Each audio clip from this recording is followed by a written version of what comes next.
Welcome back. This is still Global Morning Sunday edition. My name is Ubon Musoro.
Welcome back. This is still Global Morning on Global Television Sunday Edition. My name is Ubon Osoro, and this morning on the show, we are going to be talking to another person, and this time we'll be talking to somebody who's involved in non-governmental work, the work that has to do with the developmental sector, getting resources to the people, especially those people that may be seen as marginalized or people that may not be having enough attention on them. She decides to focus on them, and this is the person we'll be talking to this morning. While joining us via Zoom to help make sense of this discussion, Tina King, who's the founder of the Kiajer Foundation.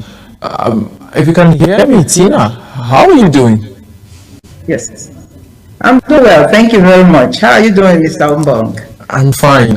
So we're looking at the economic national development and the role of a non-governmental organization in driving sustainable development. With your work, I know you've done a lot of work, and congratulations, you just turned, is it 1 year? Can you hear me, Tina? I think you broke there. I didn't hear the last. No, I saw something on social media. I think there was a celebration. Your organization turned to. Oh, turned 1 year. Yes, our organization absolutely. is celebrating our first year. Absolutely. Yes. Congratulations. So we are having thank you, and we're actually celebrating that October 4th. Yes, all right. And okay. you are invited. Congratulations. I'd like to ask, let's start on this note. The work you do around the development sector, give us a preview. How is the work you do and the work other NGOs do, how are they bridging the gap between government and the people? Thank you for that. Thank you for having me once again, Mr. Obong. I appreciate this time to talk about what we do as an NGO and what NGO in general does for our nation. As you know, Kiajer Youth Empowerment Initiative is established in 2024 of June, and this year we'll be celebrating our first year. Our NGO has achieved much activities in its first year by the grace of God. And to let you know, Kiajer Youth Empowerment Initiative had carried out about 8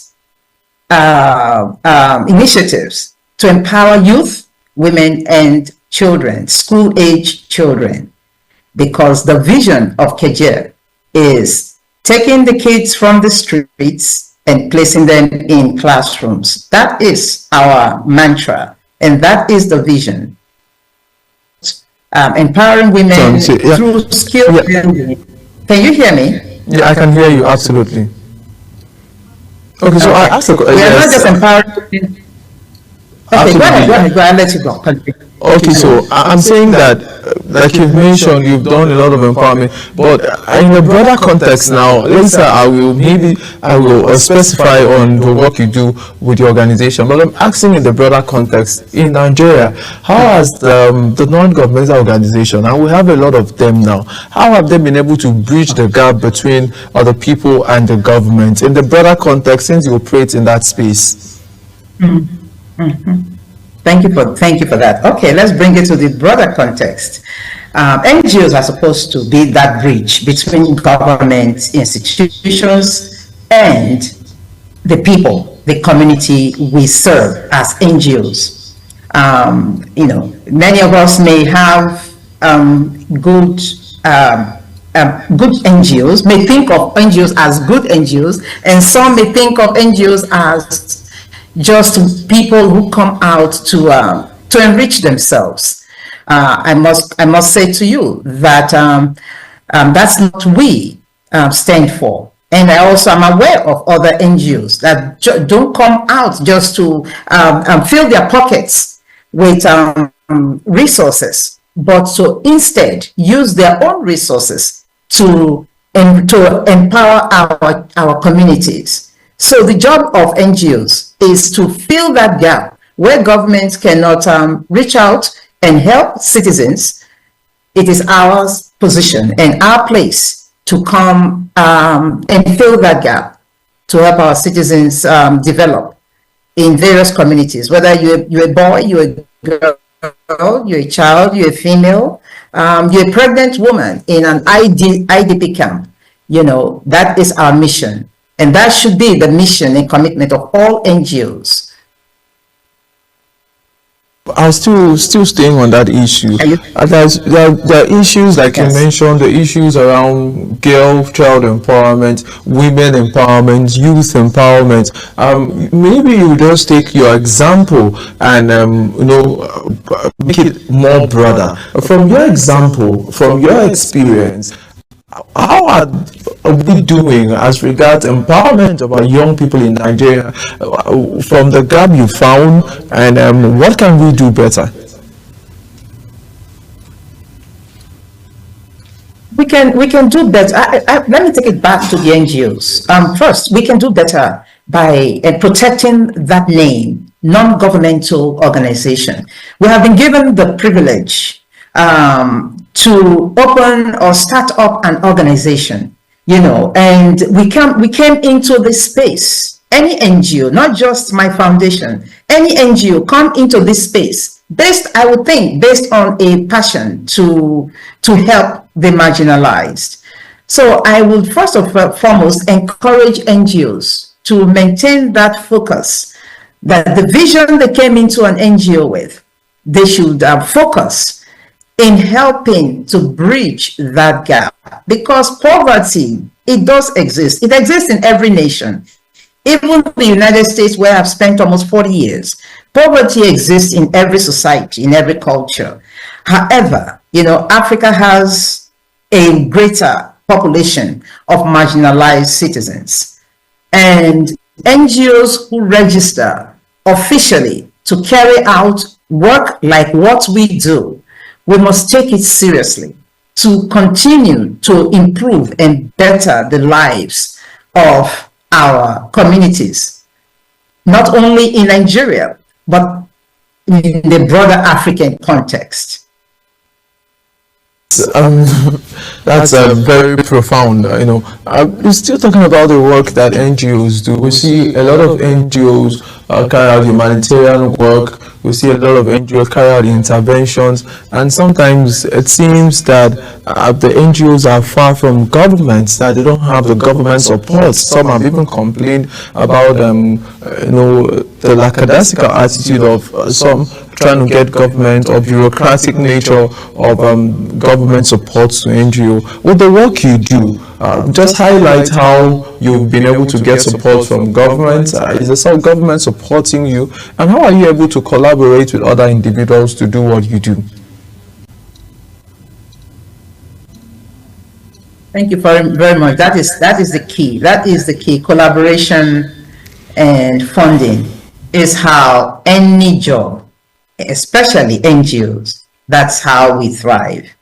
And I must say to you that in the 1 year that we've been in existence, my foundation have been self-sponsored, has been I will repeat that, self-sponsored. Although we have reached out, to government entities to partner with us, to assist us in any area that, they can, to enable us to impact more lives. For example, if I have to go into a school and pay tuition for children who have been put out of school, if I want to pay, 1,000 students, I am not able to do that because of the lack of resource. With my own personal resource, I can only do as much as I can. We have been self-funded, but this is the area where NGOs need government to come in. The government has the money, the various humanitarian agencies, Federal Ministry of Humanitarian Affairs, and the various institutions. The resources have been given to them, and we intend to continue to reach out to get that kind of partnership in order for us to do more, to reach out to more civilians and more individuals in our communities, marginalized communities.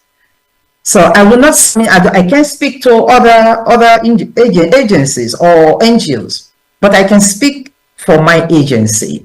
My agency has not received a dime from any government institution or government agency. Out of the 8 projects we have done, have been all self-funded for the past 1 year. Just get a snippet of some of the projects you've done. And over to you, Mr. Obong. Yeah, I think I'd like to just get a snippet of some of the projects you've done, maybe a few of the projects you've done, and how it has trickled down to touch real life, to touch real people, and the stories you've heard.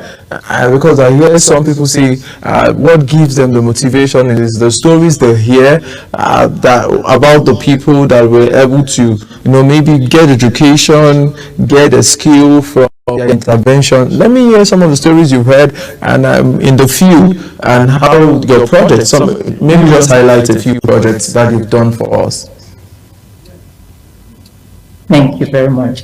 Our first project was in Kubwa, with in a junior government secondary school in Kubwa, where we paid wide tuition for about 58 students. This was the first initiative we carried out in June or July of last year. And these were students that the principal of the school put out of the exams because they could not pay their WAEC exams. When we heard about this, and education is the #1 priority of my foundation, we stepped in. We paid the tuition for those students that have been the school acknowledged to us. And then we gave those students some textbooks as well. And then we planned to enable those children to learn, educate them in food security. And we received testimonies, feedbacks from those students. Some of them, all of them, except 2 of them, graduated into senior secondary school. And we went to that senior secondary school that they were in, or they are in, and we received testimony from principals and teachers.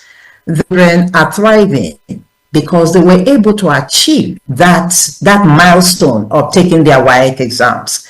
That same period, we also attended in Buhari community in Abuja. We went to Buhari community. We empowered about 60 women in food security, helped them to plant food, secure food security, so to speak, and enable them to do farming and to feed their families, as well as have something to sell as a return for some form of an income. And we went back for a monitoring and evaluation, and those women testify to the progress that they have been making since that initiative.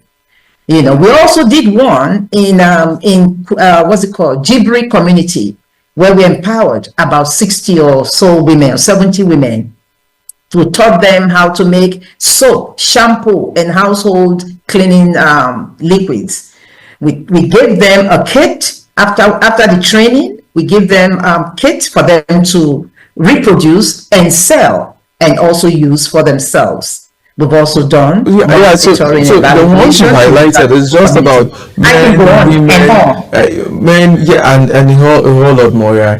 Men, women, and sorry, the youth, the women, and the children. And sometimes we see this demography. People are always looking at this demography. Is it just about the men? Sorry, is it just about the youth? I beg your pardon. The women and the children. The men are not involved in your programs, or the NGOs do not need to focus on the men. The men are doing well.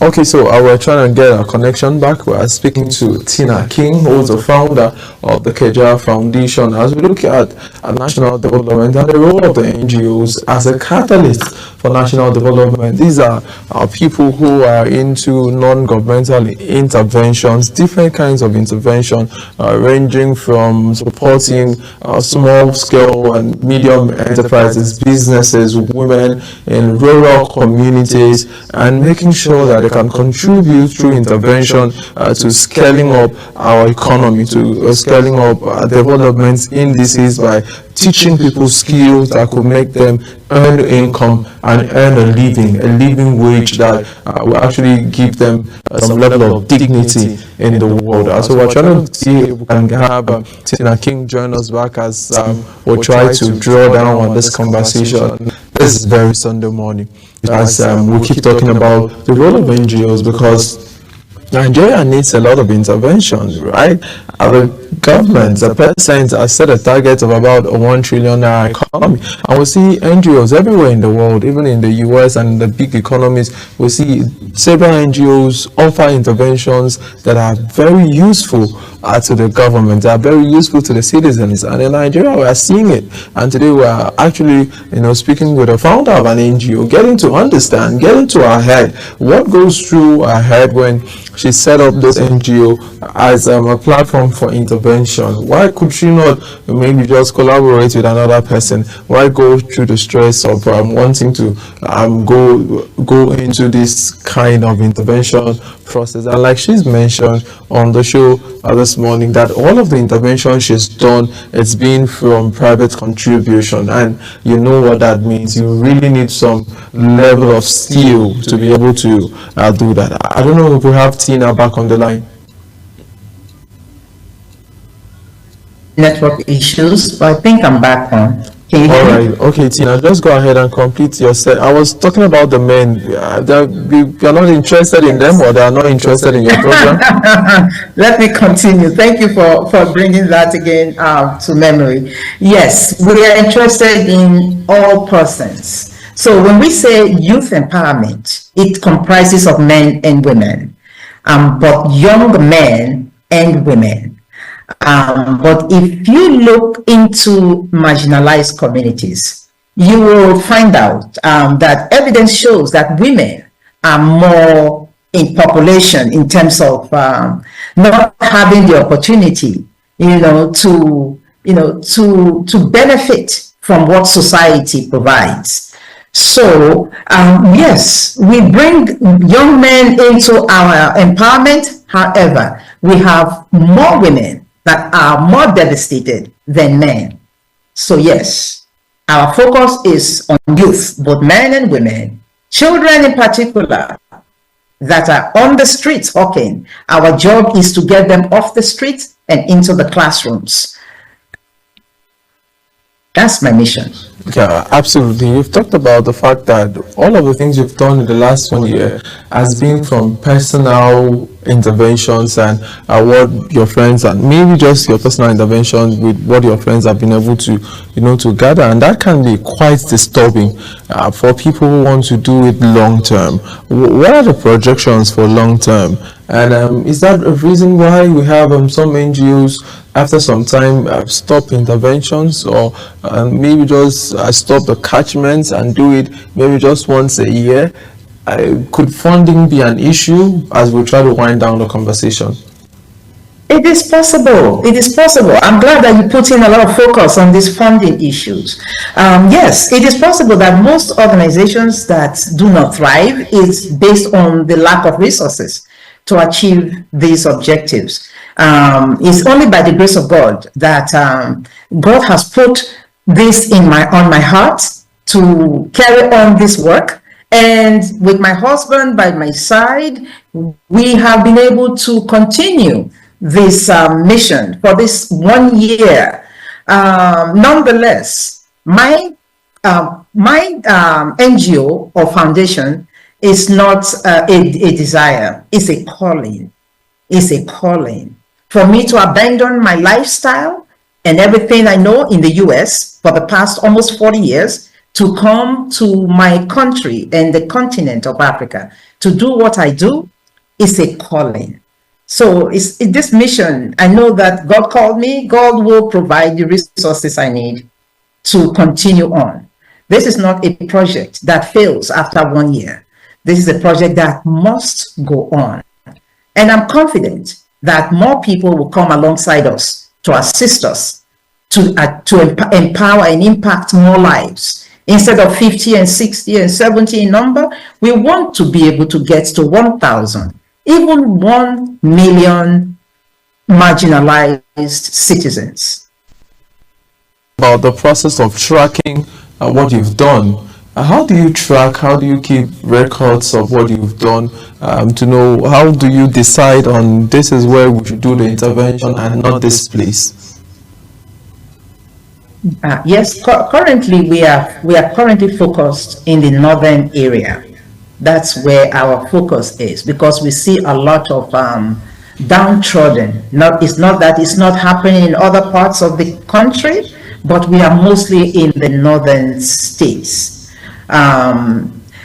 Based on our research, the north is more impacted in terms of poverty. So we are more focused here. However, as we are working in tandem in the northern states, and when government support start coming in, we will extend and expand our reach to other parts of the country, and also partnership with other African nations. We want to be able to reach out to those marginalized citizens. Like my husband is from Liberia. I want to be able to reach out to citizens, poor citizens in that country, if you know the kind of war they have come out of. And today we have people who are truly going through stressful times. I want to be able to reach out to those lives. So we intend to do our research, our findings in those areas as well, just as we've been doing along in Nigeria. I came from Delta State. I want to reach out. I want to extend my work to Delta State.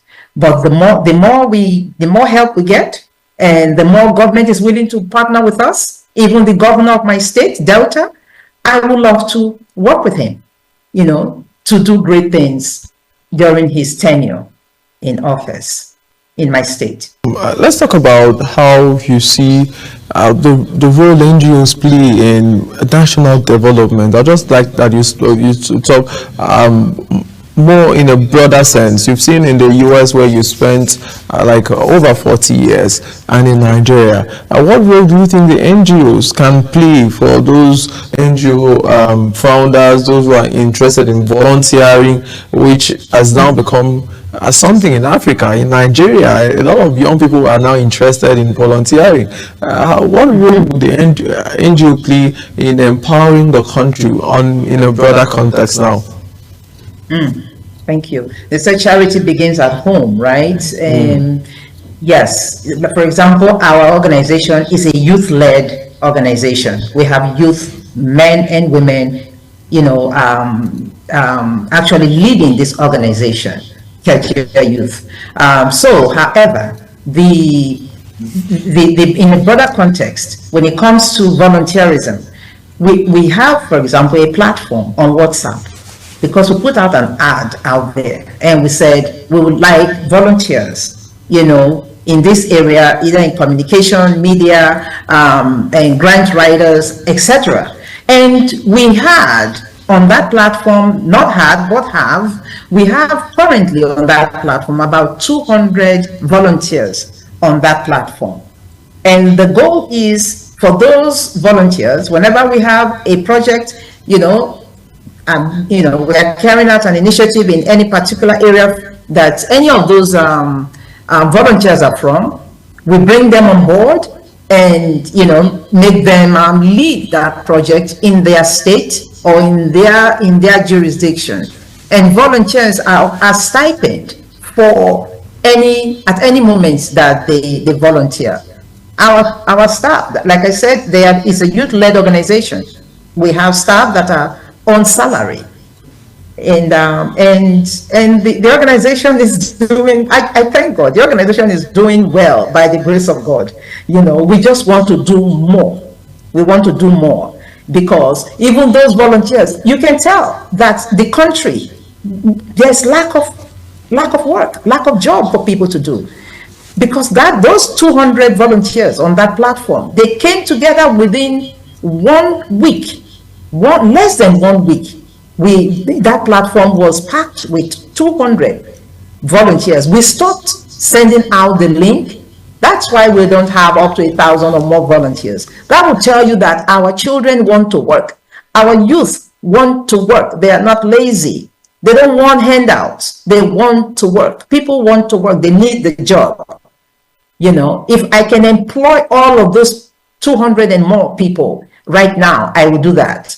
But we can only do that based on the need. Whatever state we want to go and assist, we bring in a volunteer and pay them to achieve the objective for that month. That is the way we've been operating. You just help me make it more broader. For the NGOs in that space that you operate, talk about collaboration with other NGOs and with other sector leaders that can actually boost. Are you looking at collaborating with other NGOs that are already doing what you do, or those smaller NGOs who may just be looking at you and it started 3 months ago and they're like, somebody has done a journey of 1 year, meaning I could learn? Are you open to collaboration from those kind of people? Absolutely. Let me pause this. Absolutely. I'm looking forward to any organization, NGO that's willing to partner with us. We have actually had a few that has reached out to us. They want to partner with us. Nonetheless, most of them, they want us to provide the financial resources while they come in with their manpower. The issue here is we already have the staff, we already have the volunteers, and those people need to be paid when the job is carried out. So bringing in terms of collaboration, bringing in another NGO and then paying their staff, to collaborate with them is challenging for us at the moment.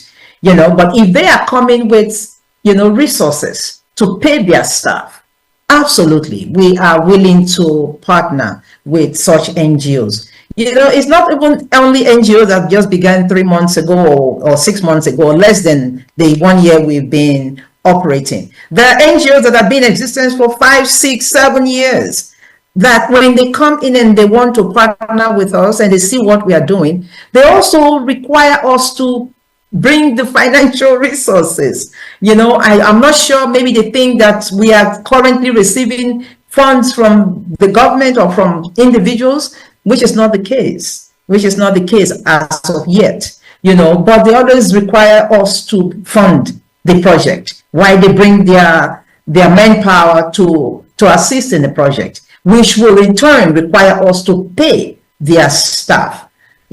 So we are not short of manpower. What we are short of, or what we are looking for, is financial resources to do more. Then at that point, we can bring in, that partnership, with other NGOs. If the financial burden is going to be upon Kiajer Foundation only, then that is not partnership at the moment. Thank you so much for actually taking our time to discuss with us in detail Tina King, who is the founder of the Kiajer Youth Empowerment Foundation. Thank you so much. As we looked at national development and the role of non-governmental organizations as catalysts for progress, I'd just like to end by asking you, what do you see Nigeria in the next 10 years? You see the work NGOs do, NGOs like yourself, do you see a great impact in the next 10 years? You are even too far ahead of me.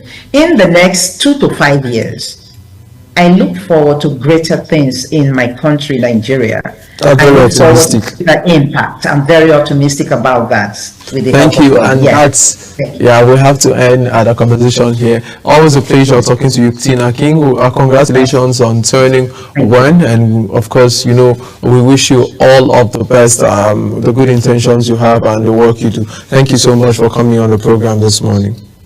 Thank you very much, Mr. Umbo. Thank you to you and your staff. Thank you. God bless you. And that's the size of our program for you this morning.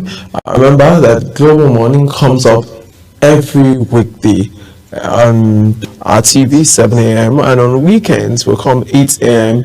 to around now. Thank you so much, and I'm going to be leaving you with some aerobics as you try to shake your body and get all the exercise you need for the weekend. Have a nice day.